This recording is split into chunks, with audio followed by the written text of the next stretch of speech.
Hi hello welcome to Kiran TV news. కూటమి నుంచి బయటకు జనసేన, ఇది సోషల్ మీడియాలో వినిపిస్తున్నటువంటి వార్త.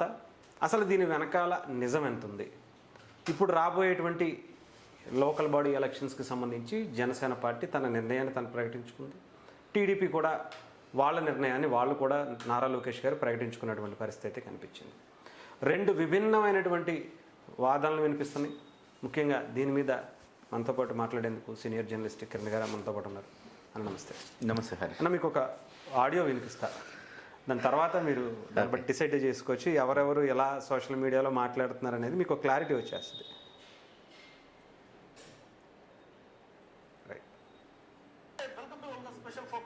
మంత్రి నారా లోకేష్ మాటలు పెన్ను సంచలనంగా మారిపోయాయి. కూటమిలో చిచ్చు రాజేసినట్టు అయింది. ఈ నేపథ్యంలో జనసేన పార్టీ జాగ్రత్త పడుతూ ఉన్నది. జనసేన పార్టీ అధ్యక్షుడు పవన్ కళ్యాణ్ హుటాహుటిన మీటింగ్ కూడా పెట్టినట్టు తెలుస్తా ఉన్నది. మరి జనసేనాని పిలుపుతోటి ఇటు ఏపీలో ఉన్న జనసేన నేతలంతా హుటాహుటిన హైదరాబాద్ కు తరలి వస్తా ఉన్నారు. హైదరాబాద్ లో రహస్యంగా వారు మీటింగ్ పెట్టుకునే అవకాశం అయితే కనిపిస్తా ఉన్నది. ఇది పార్టీలో అత్యవసరమైన ఎమర్జెన్సీ మీటింగ్ గా అందరూ చూస్తా ఉన్నారు. ఎస్, పవన్ కళ్యాణ్ ఒక నిర్ణయానికి రావాల్సిన పరిస్థితి అనివార్యమైపోయిందని చెప్పేసి విశ్లేషకులు సైతం మాట్లాడుతూ ఉన్నారు. ముఖ్యంగా నారా లోకేష్ మాట్లాడిన మాటలు ఇప్పుడు కూటమిలో పెను సంచలనంగా మారిపోయాయి. ఎందుకంటే రాబోయే స్థానిక సంస్థల ఎన్నికల్లో పవన్ కళ్యాణ్ అలాగే బీజేపీ పార్టీకి సంబంధించిన వ్యక్తులకు కేవలము 20% మాత్రమే సీట్లు కేటాయిస్తాము. అంటే దాని నిష్పత్తి 80:15:5% ఉండబోతుంది అని చెప్పేసి ఆయన వ్యాఖ్యానించారు. అంటే 80% టీడీపీ నేతలు పోటీ చేస్తే కేవలం 15% జనసేన పార్టీకి కేటాయిస్తాము. జనసేన పార్టీ స్థానిక సంస్థల్లో పోటీ చేసే అభ్యర్థులు 15% సీట్లలోనే పోటీ చేస్తారు. ఇక మిగిలిన 5% సీట్లలో అటు బీజేపీ పార్టీ పోటీ చేస్తుందని చెప్పేసి నారా లోకేష్ ఇది మొత్తానికి వైసీపీ చేస్తున్నటువంటి ప్రచారంగా దీన్ని అయితే మనం చూడొచ్చు. చాలా క్లియర్గా ఇవన్నీ కదా వైఎస్ఆర్సీపీకి సంబంధించి సోషల్ మీడియా మొత్తం అంతా కూడా ఇదే వార్తను ప్రచారం చేస్తున్నాయి. పవన్ కళ్యాణ్ గారు హైదరాబాద్లో మీటింగ్ పెట్టేశారు. ఆంధ్రప్రదేశ్ నుంచి మొత్తం ఎమ్మెల్యేలు కావచ్చు, మిగతా నాయకులందరూ కూడా ఇక్కడ ఆ మీటింగ్లో వరుసగా భేటీలో అవుతున్నారు. కూటమి నుంచి బయటకు వచ్చేస్తున్నారు. పవన్ కళ్యాణ్ గారు ఒక నిర్ణయం తీసేసుకోవడానికి సిద్ధపడిపోయారు అనేటువంటి వాతావరణాన్ని క్రియేట్ చేశారు. ఏమంటారు? అంటే ఇక్కడ రెండు అంశాలు మనం పరిగణలోకి తీసుకోవాలి. ఒకటి నాదెండ్ల మనోహర్ గారి వ్యాఖ్యలు. నాదెండ్ల మనోహర్ గారు ఏమన్నారు, మనం మరీ ఎక్కువ ఎక్స్పెక్ట్ చేయొద్దు, మన బలం ఉన్న చోట మాత్రం మనం పోటీ చేయాలి అని చెప్పేసి ఒకసారి అన్నారు. దాని మీద భగ్గుమన్నాయి జనసేన శ్రేణులు. మళ్ళీ దాంట్లో చిన్న మార్పు చేశారు. మార్పు చేసి ఖచ్చితంగా రాజీ పడబోమని చెప్పి మళ్ళీ ప్రకటన చేశారు. తర్వాత నారా లోకేష్ గారు ఒక ప్రకటన చేశారు. సో 80% వరకు మనమే పోటీ చేసే అవకాశం ఉంది అని చెప్పేసి ఆయన మాట్లాడారు. దాని తర్వాత కూడా మళ్ళీ ఇలాంటి వార్తలు వస్తున్నాయి. అంటే ఇదంతా కూడా ఫీలర్స్ వదలటం అంటారు. దీన్ని ఏమంటారు, ఒక ముందుగా 80% ఒకవేళ తెలుగుదేశం పార్టీ తీసుకుంటే ఎలా రియాక్ట్ అవుతాయి జనసేన శ్రేణులు అనేది ఒక తెలుసుకోవటం కోసం ఒక లిట్మస్ టెస్ట్ లాంటిది అనమాట ఇది. ఒకసారి ఈ ఫీలర్స్ వదిలిన తర్వాత నిజంగా పెద్ద ఎత్తున వ్యతిరేకత వస్తే కనుక దాని మీద అడ్జస్ట్మెంట్ చేసుకోవటం, లేదు యాక్సెప్టెన్సీ ఉందంటే అడ్జస్ట్ అవుతారు, యాక్సెప్టెన్సీ ఉందంటే ఖచ్చితంగా దాని మీద ఆ రకంగా ముందుకెళ్ళటం అనేది ఒక చిన్న ఫీలర్ అయితే వదిలేరు. సహజంగా జరుగుతూ ఉంటాయి రాజకీయాల్లో. ఫీలర్ వదిలి దాని మీద వస్తున్న స్పందనను బట్టి నిర్ణయాలు తీసుకోవటం. నిర్ణయం తీసుకోకముందే గుప్పుమంట ఉంటుంది. అదేమి గుప్పు మనది, అదేమి నిప్పు లేకుండా పొగరాదు కదా. అక్కడ ఒక చర్చ ఉంటుంది. ఆ చర్చని బయటకి లీక్ చేస్తారు కావాలని.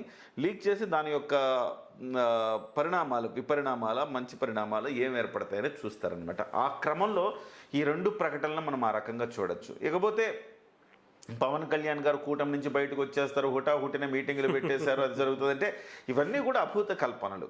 ఇవాళ పవన్ కళ్యాణ్ గారు, నారా లోకేష్ గారు, నారా చంద్రబాబు నాయుడు గారు వీళ్ళంతా చాలా పకడ్బందీగా, చాలా గట్టిగా ఒకరికొకరు అన్నట్టుగా ఉన్నారు తప్ప ఇక్కడ ఎట్టి పరిస్థితుల్లో కూడా వీళ్ళు అనుకున్నట్టుగా జరగాల్సిన అవసరమూ లేదు.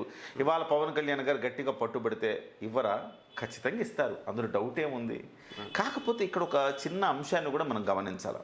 మనం బలంగా లేము అని అన్నారే నాదెండ్ల మనోహర్ గారు.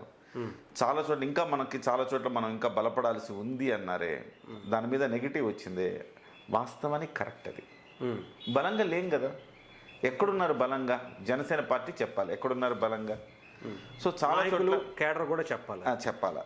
ఎందుకంటే ఊరికే మనకి అత్యాశగా మనం వీళ్ళు సీట్లు అడగడం కానీ లేకపోతే డిమాండ్ చేయడం కానీ కరెక్ట్ కూడా కాదు. లోపం ఎక్కడుంది? లోపం జనసేన పార్టీలో ఉంది లోపం. మీరు అనేక సందర్భాల్లో మనం కూడా మాట్లాడాం, మీరు సంస్థాగతంగా బలపడాలి అని మాట్లాడాం. ఎన్నో సందర్భాల్లో నేను వీడియో చేశాను హరీష్, నీకు కూడా తెలుసు. మీరు సంస్థాగతంగా బలపడాలంటే ఎదురుదాడి చేస్తే రేపు పొద్దున స్థానిక సంస్థల ఎన్నికలు వస్తే మీకు అభ్యర్థులు ఎక్కడి నుంచి వస్తారు? అంతే కదా. ఇప్పుడు 2 ఏళ్ళు అయింది, ఎన్నికల ముందు అడిగాము మీ సంస్థాగతంగా బలం లేదు అంటే, ఒక్కసారన్న అధికారం లేదు కదా, అధికారంలోకి వస్తే సంస్థాగతంగా బలపడతాం అన్నారు. ఇప్పటికిప్పుడు అధికారంలోకి రాకుండా మనం ఎవరైనా పెడితే వాళ్ళని ఆర్థికంగా దెబ్బతీస్తున్నారు కాబట్టి మనం సంస్థాగతంగా లీడర్షిప్ ఇవ్వలేకపోతున్నాము. ఎవరినైనా లీడర్ అని చెప్పంగానే ఆ లీడర్ని దెబ్బతీసే ప్రయత్నం చేస్తూ ఉన్నారు. వాళ్ళ ఆర్థిక మూలాలు కూల్చేస్తున్నారు. మన వల్ల ఒకడు ఆర్థికంగా చితికిపోయే పరిస్థితి రాకూడదన్న ఉద్దేశంతోనే మనం సంస్థాగతంగా బలపరిచే ఒక కార్యక్రమాన్ని గట్టిగా చేయట్లేదు అని చెప్పారు. అధికారంలోకి వచ్చి 2 ఏళ్ళు అయింది. మీరు ఎప్పటికీ మేలుకున్నారు? మీరు 2 ఏళ్ల తర్వాత మీరు ఇవాళ అద్భుతమైన కార్యక్రమం జరుగుతుంది కాదనట్ల. ఇది ఎప్పుడు జరగాలి? 1 year డే 1లో జరగాలి. డే 1లో గెలవగానే ఒక 1-2 నెలలు టైం తీసుకొని ఇవన్నీ వేసి సంస్థాగతంగా బలపరిచి ఉంటే, ఇవాళ గనక 2 ఏళ్లుగా పార్టీని బలపరిచి ఉంటే ఇవాళ ఈ పరిస్థితి వస్తుందా? అంతే. ఇలా మాట్లాడుకునే స్థితి వస్తుందా? నేను 100 సార్లు చెప్పి ఇదే మాట చెప్తూనే వస్తున్నా. ఎప్పుడు మాట్లాడినా ఇదే చెప్తున్నా.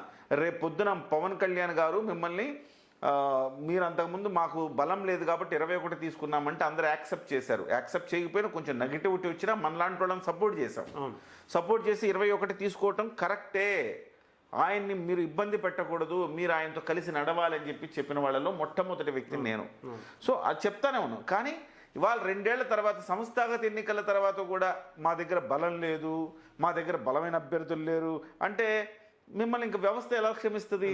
అది తప్పేవరిది? అడ్వాంటేజ్గా తీసుకుంటారు. తప్పేవరిది? పవన్ కళ్యాణ్ గారిదో లేకపోతే క్యాడర్దో లేకపోతే ఏదో మొత్తం మీద అయితే జనసేన పార్టీది కదా, ఉమ్మడిగా పార్టీ.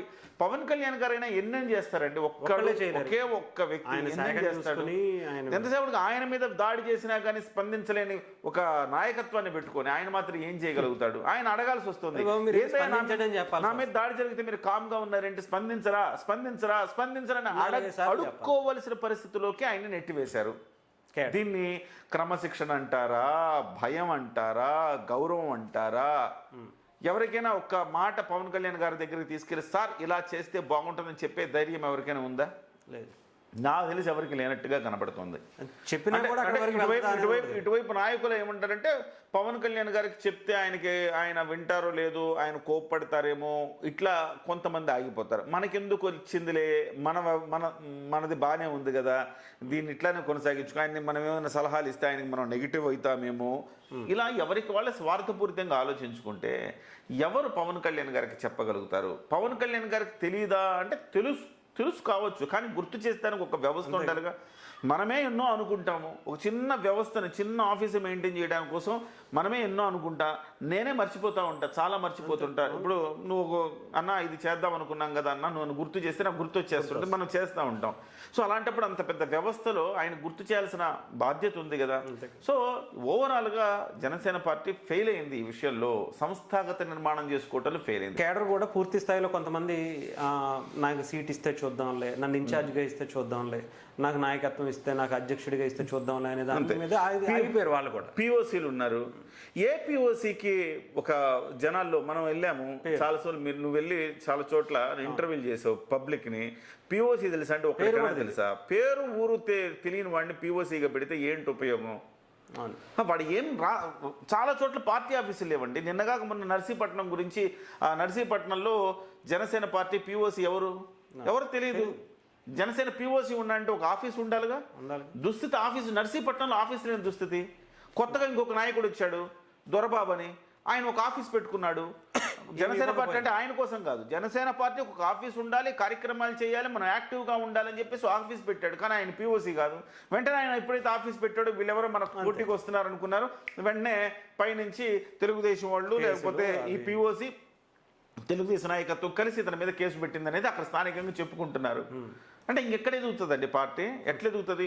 ఆ రోజు కేకే సర్వేస్ అతను మీ పార్టీ బలహీనంగా ఉంది, ఇవాళకి వాళ్ళు పోటీ చేస్తే ఇలాంటి పరిస్థితి వస్తుందని ఆయన సర్వేలో చెప్తే కేకే మీద దాడి చేస్తాం.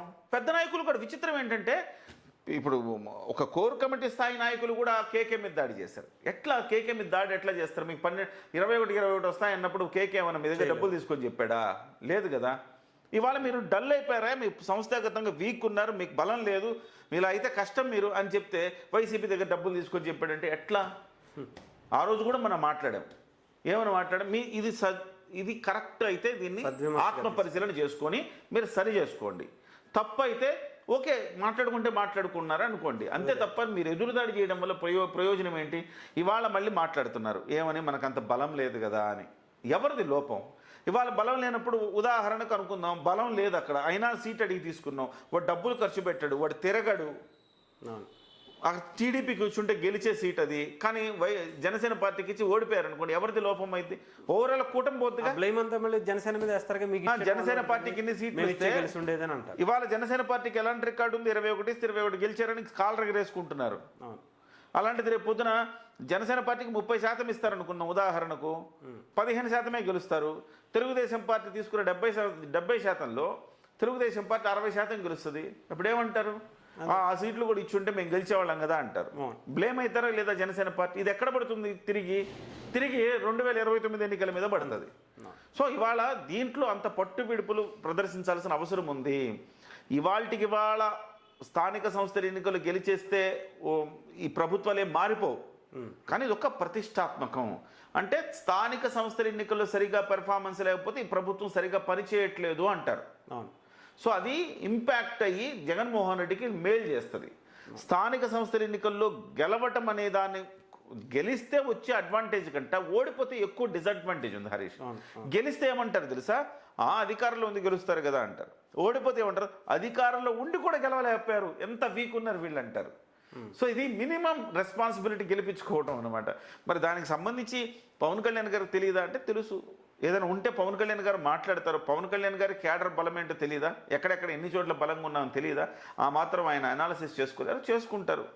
దానికి కింది నుంచి పెద్ద ఎత్తున ఒత్తిడి తీసుకొచ్చి పెద్ద ఎత్తున గందరగోళాలు చేసి ఇది వైసీపీకి లాభం చేసే పనులైతే చేసుకోకూడదు. డెఫినెట్గా కొంత ఒత్తిడి అవసరము. మనం పరీక్షకి వెళ్ళేటప్పుడు కూడా మనకు ఒక ఒత్తిడి ఉంటుంది హరీష్, ఎందుకంటే బాగా రాయటానికి ఉపయోగపడుద్ది. మరీ ఒత్తిడి ఎక్కువైపోయింది అనుకో, ఉన్నాయి కూడా మర్చిపోయి ఫెయిల్ అయిపోతారు. కాబట్టి మరీ ప్రెషర్ గురి చేయొద్దు, అట్లని చెప్పేసి ప్రెషర్ లేకుండా ఉండద్దు. ఓకే, టీడీపీ కూడా చూసి చూడనట్టు వెళ్ళాలి. ఇవన్నీ కూడా రేపు పొద్దున టీడీపీకి ఇబ్బంది కలిగించకూడదంటే టీడీపీ ఏం చేయాలి? వీటిని టీడీపీ కూడా వాళ్ళకు అనుకూలంగా వ్యవహరించాల్సిన అవసరం ఉన్నది. జనసేన పార్టీకి అవసరమైతే జనసేన పార్టీకి ఆ జవసత్వాలు కల్పించి జనసేన పార్టీని ఎంతో కొంత గెలిపించుకోవాల్సిన బాధ్యత తెలుగుదేశం మీద ఉంది. తెలుగుదేశం పార్టీ జనసేనను కాపాడుకోవాలి. జనసేనను ఎప్పుడైతే కాపాడుకుంటావో తెలుగుదేశం పార్టీ కూడా కాపాడబడుతుంది. జనసేనని మనం కాపాడట్లేదు, మనం తొక్కేస్తున్నామని తెలుగుదేశం పార్టీ ఎప్పుడైనా అనుకుందంటే అది వాళ్ళ అవివేకం అంట నేను. అంటే వాళ్ళే తగ్గించుకోవడం, జనసేనను తగ్గిస్తే వాళ్ళు తగ్గించుకోవటం. రేపొద్దున వైసీపీకి మీరు దారులు ఇచ్చినట్టే. చాలా ఎమోషనల్గా ఉంటారు జనసేన పీపుల్, జన సైనికులు ఎమోషనల్గా ఉంటారు. వాళ్ళు ఎమోషన్స్తో ఆడుకోవద్దు.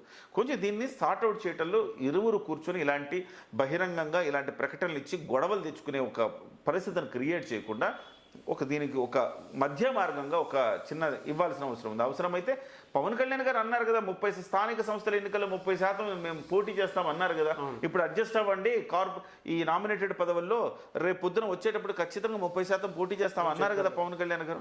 అన్నప్పుడు దాన్ని నిలబెట్టుకోవాల్సిన బాధ్యత పవన్ కళ్యాణ్ గారి మీద ఉంది కదా. మరి పవన్ కళ్యాణ్ గారు టీడీపీని అడిగి కన్విన్స్ చేసుకుని తీసుకోవాల్సిన బాధ్యత ఉంది కదా. అయితే ఇప్పుడు ఎట్లా సార్, నిజంగా బలంగా లేము, మరి ఎట్లా సార్, ఎట్లా చేయాలి అంటే దానికి కొన్ని ఉన్నాయన్నమాట.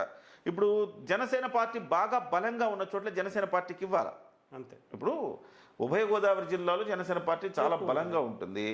బలంగా ఉన్న చోట్ల కూడా జనసేన పార్టీ దక్కిన సీట్లు తక్కువే, అవును, కానీ ఇంకా సీట్లు ఎక్కువ వచ్చినా జనసేన పార్టీ గెలిపించుకోగలిగేది.